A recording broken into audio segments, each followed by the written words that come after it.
విచ్చలవిడిగా తిరుగుతున్నారు. వీళ్ళెవరు? అయ్యూబీలా? ఇశ్రాయేలులు అండి. అంటే ఇశ్రాయేలులు అని దేవుని ఎరిగి మన్నా తిని బండలో నీళ్లు తాగి సముద్రం దాటి అన్ని చేశారే, వీళ్ళు ఇప్పుడు విచ్చలవిడిగా తిరుగుతున్నారట. ఎంత దారుణం అండి. బాగా ఆలకించండి. మనం అప్పుడప్పుడు మనం చూస్తాం, భలే పెంచారండి ఆ పిల్లల్ని, వీళ్ళు ఎట్లయిపోయారు అంటాం. అంటే అర్థం ఏంటి? అంత మంచి పెంపకంలో పెరిగిన వాళ్ళు ఎట్లా ఎందుకు తయారయ్యారు? అసలు ఆ కుటుంబం ఎంత భక్తిగా పిల్లలు చాలా బాగుండేవాళ్ళని, మరి ఎందుకు వచ్చేసింది వీళ్ళకి అలవాటు వచ్చేసింది అంటే విచ్చలవిడితనం మొదలయ్యింది. ఆ విచ్చలవిడితో తిన్నారట, తాగారట, లేచారట, ఆడారట, గంతులేస్తుంటే దేవుడు చూశాడు, మోషే కూడా చూశాడు.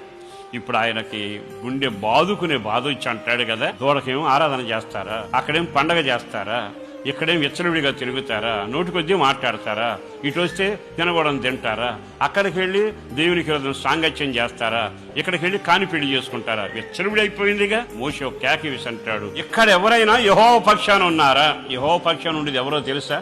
విచ్చలవిడిగా తిరగరు. యెహోవా పక్షాన ఉన్నవాళ్ళు ఎవరో తెలుసా? తోచినట్టుగా వ్యవహరించరు, దూడ దగ్గరికి వెళ్ళరు, ఇక్కడికి వెళ్ళి ఆ పెళ్లి ఈ పెళ్లి ఆ కార్యక్రమాలు ఉండవు.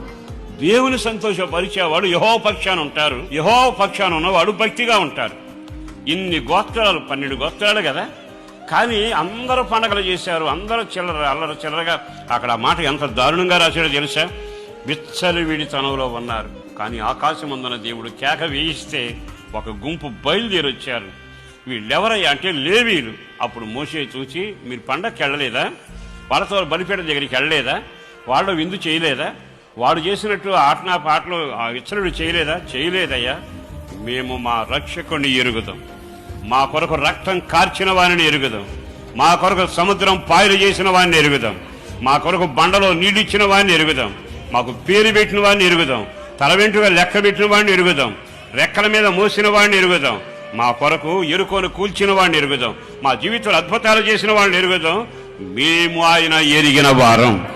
మేమెవరమో తెలుసా?